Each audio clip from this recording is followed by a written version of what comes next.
So here we are on the top deck of NDS's extremely impressive stand here at IBC, and I'm joined by James Field, who's Director of Technology at NDS, and we are really here to talk about 3D, James.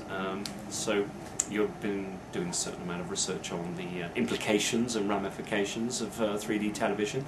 Perhaps you can tell us a little bit more about it.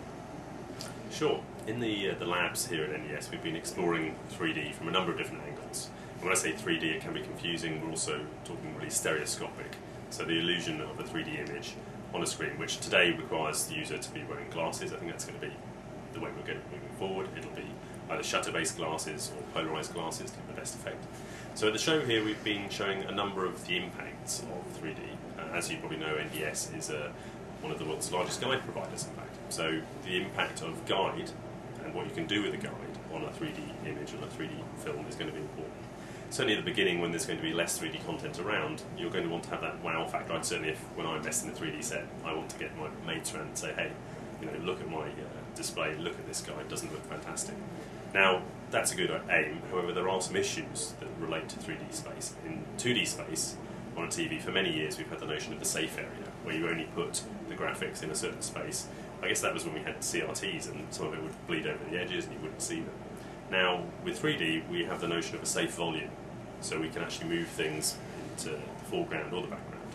And we can put them, if they come too close, they can be uncomfortable. If we're having objects on the screen which are flying out at us, which some of us may recall from seeing some theatrical productions, it's all about wowing the consumer and maybe making you duck and dive. You don't want to be ducking and diving on your sofa when you're watching TV.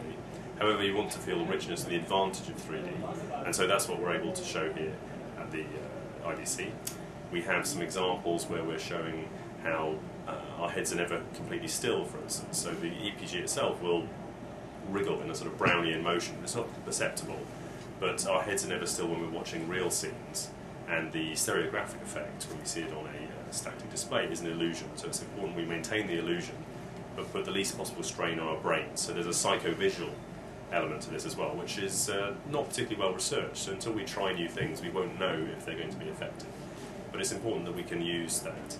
We're also exploring what we can do on set-top boxes. It's no good having a blue sky research. NDS is very practical and focused, delivering for the needs of our customers today, which are working on set-top boxes. So we're applying that research and see what we can do on today's set-top boxes and enhancing our media highway middleware graphics capabilities so that we're ready when customers look to deploy 3D technology on set-top boxes.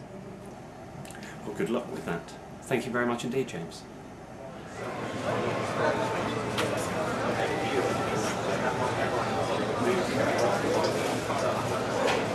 So I'm just back from having a look around fantastic demonstrations on the NDS stand, and I managed to have a quick chat with Bo Valstedt, who's Product Marketing Manager for EPG and UI, about the EPG framework that they've announced here, but it's already up and running with some customers. Okay, so here we are on NDS's extremely impressive stand, and I'm joined by Bo Valstedt, who's Product Marketing Manager for EPG and UI at NDS. And Bo, I think I'm right in saying that you've announced your EPG framework here at IBC. Maybe you can tell us a little bit more about that. Yeah, certainly. The EPG framework really is about empowering our customers to take control of the EPG design themselves, allowing them to change design even after they have launched the EPG, introducing the possibility of using EPG for ads and sponsorships and promotions. So, although you've announced it at IBC, I think I'm right in saying that some of your customers already have it. Exactly. And, so, what's the feedback been from them so far? Very, very positive. And also during the IBC, we've had very good positive feedback on the capabilities. So, but actually, customers are using it already in the market to promote their own services, to let their subscribers change the look of the EPG. So a very rosy future ahead for the framework. Certainly. Good. Thank you very much indeed for joining us, Bo. Thank you. Thank you.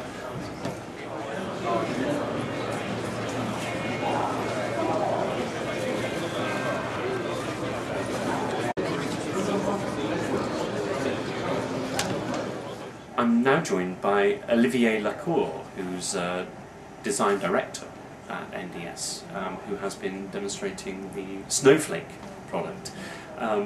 I understand, Olivier, that a year ago this was a concept on a PC, and now it's actually up and running on a set-top box. Perhaps you can tell us a little bit more about it. Well, Snowflake is an operating system. It's an interactive TV experience. It has been designed from scratch to be a seamless UI on a phone, Mac and PC, and TV. It is also the simplest operating system ever designed for TV. You can control it with a remote control with a minimum of 6 keys. You could also use a touchpad to remote it.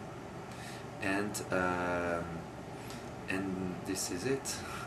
And you've obviously won the award. We can see it next to you, CSI Award. Many congratulations for that. I wondered if you could tell us when you think that this will be deployed. Well, I'm happy to announce that we will have in the coming year more than 1 million boxes with Snowflake embedded in Europe. Well, the future's certainly sounding very rosy, so thank you very much indeed, Olivier, for joining us. Thank you so much.